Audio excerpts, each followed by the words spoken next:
Hello friends, good morning. এখন সকাল বাজে 6:30। তো আজকেই হচ্ছে বিয়ে বাড়ি। তো আমি উঠে পড়েছি 6টার সময়।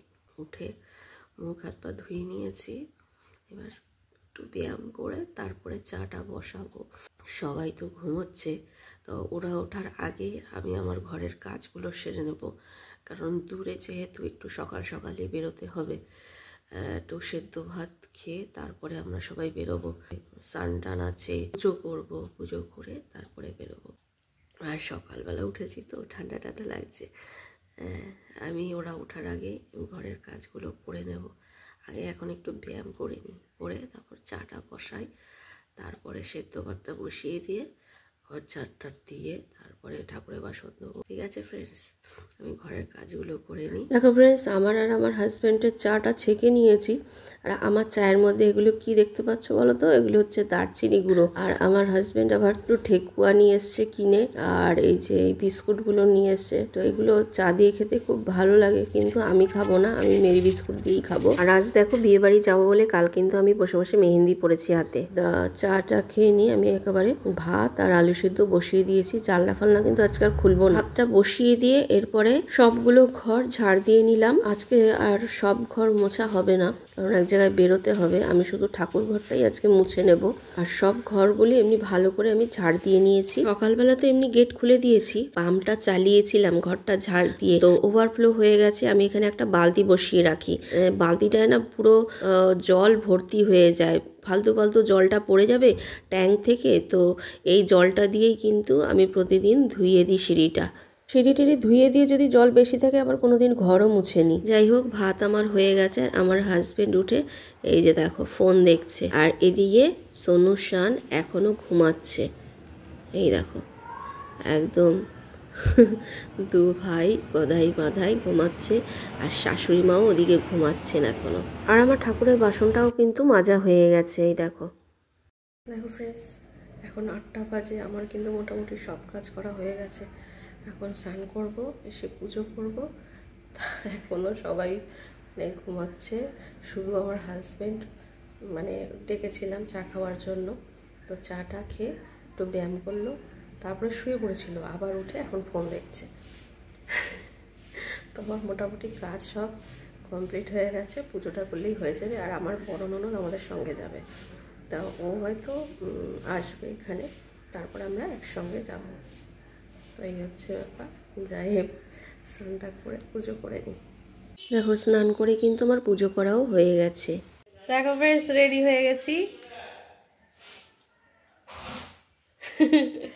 এর সঙ্গে এটা পরে দেবো, ব্যাস। কেমন লাগছে? এখনো ড্রেসিং টেবিল আসেনি, তো পুরোনো আয়নাটা দিয়ে সাজগোজ করলাম। মোটামুটি সবার হয়ে গেছে। এই নতুন ড্রেসটা পরে যাচ্ছে, সেই কিনেছিলাম মল থেকে। রেডি হয়ে গেছি। এখন বাজে 10:30। বড় ননদ এখনও এসে পৌঁছায়নি, আসলে তারপরে বেরোবো একবারে। খাওয়া দাওয়া হয়ে গেছে, ড্রেস পরা হয়ে গেছে। তো আমাদের বেরোতে বেরোতে প্রায় 11:15 বেজে গেছে। আমার বড় ননদ এসছে, দিদিভাই। তো এখন রিক্সা করে আমরা মেট্রো স্টেশনের দিকে যাচ্ছি। আগে রিক্সাটাতেই সানরা রয়েছে, তো আমরা দুটো রিক্সা করে চলে আসলাম মেট্রো স্টেশনে। তো এখানে মেট্রো করে চলে আসলাম দমদম। ওখান থেকে নেমে আবার আমরা ট্রেনে উঠেছি। তো দেখো বলতে বলতে আমরা 7খানা স্টেশন পার করে চলে এসেছি আমাদের গন্তব্যস্থলে। তো প্ল্যাটফর্ম থেকে নেমে টোটো করে চলে আসলাম মেন বিয়ে বাড়িতে। এটা বিয়ে বাড়ি ঠিকই, কিন্তু এখানে বিয়ে হচ্ছে না, এটা হচ্ছে মেয়ের বাড়ি। আর এখানে হচ্ছে বিয়ে বাড়ি, যেটা বিয়ে বাড়ি ভাড়া করা হয়েছে। তো চলে যাচ্ছি ওপরে। তো এইখানেই মেয়ে রয়েছে, এইখানেই সব কিছু হবে আর কি। মেয়ে বৃদ্ধির থেকে শুরু করে গায়ে হলুদ, তারপরে বিয়ে, কন্যাদান, সব কিছু। তো এই যে দেখো বিয়ের মণ্ডপটা এদিকে সাজানো হয়েছে, অনেকে বসে আছে আত্মীয় পরিজনরা। তো এদিকে খাবার ব্যবস্থা করা হয়েছে। তো আমাদের পৌঁছতে 2টো বেজে গেছে প্রায়। আর সামনের এই ব্যালকনিটা দিয়ে পুরো মেন রাস্তা দেখা যাচ্ছে। আর এর সামনেই না একটা রামকৃষ্ণ মঠ আছে। আর এই যে বিয়ে বাড়িটা ভাড়া দেওয়া হয়েছে এটার নাম হচ্ছে পরশমণি, তোমরা দেখতেই পেলে। তো আমরা এসে দেখছিলাম বৃদ্ধি হচ্ছে। যাই হোক, তারপরে দুপুরের খাওয়া দাওয়া করতে বসে গেছি। ডাল, ঝুরঝুরে আলু ভাজা, মাছের মাথা দিয়ে পুঁই শাকের ছ্যাঁচড়া আর মাছ। তো খাওয়া দাওয়া সেরে তো এই যে দেখো 5 জন স্ত্রী লাগে, তো আমি এসে লাস্টে ধরলাম, একজন কম হচ্ছিল, তাও আমার ওদিকে খাওয়াও হয়ে গেছিলো। এসে তারপরে সাহায্য করলাম একটু। বাঙালি হিন্দুদের বিয়ে তো অনেক কিছু রিচুয়াল থাকে ছোটোখাটো, তো এইগুলোই সব নিয়মকানুন পালন করা হচ্ছিল। মেয়ের বাবা 3-4 বছর আগে গত হয়েছেন, আর ওদের কোনো ভাইও নেই, ওরা 2 বোন। আর ওর মায়ের শরীরটাও খুব একটা ভালো নেই। বড় দিদির বিয়ে হয়েছে 2 বছর হলো, এখন ওর বিয়ে হয়ে গেলে ওর মা পুরো একা হয়ে যাবে। আসলে মেয়েদের জীবনটাই না এরকম, এক জায়গায় বড় হয়, মানুষ হয়, আর বিয়ে হয়ে গেলে সবাইকে ছেড়ে চলে যেতে হয় অন্য বাড়িতে। নিজের বাপের ঘর অন্ধকার করে চলে যায় অন্য ঘরে আলো করতে। কয়েকটা মুহূর্তের ব্যবধানে সে অন্য বাড়ির কেউ হয়ে যায়, অন্য গোত্রে চলে যায়, এমনকি তার বাবার দেওয়া যে পদবি সেটাও পাল্টে যায়। দেখো, কথা বলতে বলতে পুরো ইমোশনাল হয়ে গেছি। আসলে আমিও তো একটা মেয়ে, আমারও একদিন এরকম হয়েছিল, সেই কথাগুলোই কিন্তু আজকে মনে পড়ে গেল। যাই হোক, ওর এখন গায়ে হলুদ হচ্ছে, বৃদ্ধি হলো, তারপরে জল ভরতে গেছিলো, এখন গায়ে হলুদ দিয়ে স্নান করানো হবে। সব নিয়মকানুনই হচ্ছে। আর এদিকে চলছে ফটোশ্যুট, কারণ সব মেয়েদেরই তো এটা একটা বিশেষ দিন, সব কিছুই ক্যামেরাবন্দি করে রাখতে হবে, এইগুলোই তো জীবনের স্মৃতি হয়ে থাকবে। যাই হোক, সন্ধেবেলা আমরা দেখো সেজে গুজে চলে এসেছি বিয়ে বাড়িতে, মানে খাওয়া দাওয়া সেরে ওদের বাড়িতে গেছিলাম, ওখান থেকে সেজে গুজে আমরা চলে এসেছি। সোনু, শান, আমার হাজবেন্ড, শাশুড়ি মা শুধু যায়নি। তো বিয়ে বাড়িতে এসে দেখলাম তখনও কোণে সাজানো হয়নি, তো অপেক্ষার অবসান হয়েছে। এই যে বিয়ের কোণে, তো এখন সবার সঙ্গে ফটোশ্যুট চলছে। এখনও কিন্তু বরযাত্রী আসেনি। বরযাত্রী ঢোকার আগেই কনের সঙ্গে সবাই ফটো তুলছে। এই যে আমার ছোট ননদ, আমার 2 ছেলে আর বিয়ের কোণে। তো সব ফটো টটো তুলে চলে আসলাম খাবারের এদিকে, কারণ বাড়ি ফিরতে হবে। তো আমরা বসে গেছি।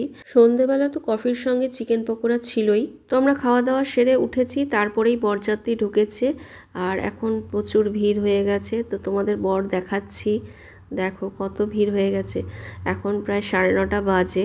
খাওয়া দাওয়া সেরে একটু বসেছি, কারণ সোনু, শান আমাদের সঙ্গে বসেনি, ওরা পরের ব্যাচটাতে বসেছে। তো রাতের মেনুতে কি কি ছিল তোমাদের একবার দেখিয়ে দিই। প্রথমেই টেবিলে সাজানো ছিল মেনু কার্ড, তারপরে ছিল মিনারেল ওয়াটার, এরপরে গরম গরম রাধাবল্লবী আর তার সঙ্গে চানা মশলা, এরপরে ছিল ফিশ ফিঙ্গার, তার সঙ্গে কাসন্দি আর তার সঙ্গে স্যালাড, এরপরে ছিল কড়াইশুঁটি, কাজু, কিশমিশ দিয়ে বাসন্তী পোলাও, তার সঙ্গে দই কাতলা, তারপরে ছিল চিকেন কষা, এরপরে ছিল ফ্রুট চাটনি, পাঁপড়, মিষ্টির মধ্যে ছিল রসগোল্লা, কালাকাঁদ, শেষ পাতে আইসক্রিম ও হাজমোলা দিয়ে খাওয়া সমাপ্ত হলো। তো সোনু শানের খাওয়া হয়ে গেছে, তা আমরা তারপরে ক্যাব বুক করলাম। ওখান থেকে বেরোতে বেরোতে আমাদের 10:30 পৌনে 11টা বেজে গেছে। দেখো ফ্রেন্ডস, এই সবে মাত্র ঢুকলাম, এখন 1টা বাজতে যায়। একদম ক্যাব বুক করা হয়েছিল, ওইখান থেকে একবারে উঠেছি, কারণ রাত হয়ে গেছে, মা বয়স্ক মানুষ, আর দিদিরও পায়ে ব্যথা, ওই ট্রেনে ওঠানামা করবে, খুব কষ্ট হবে। তারপরে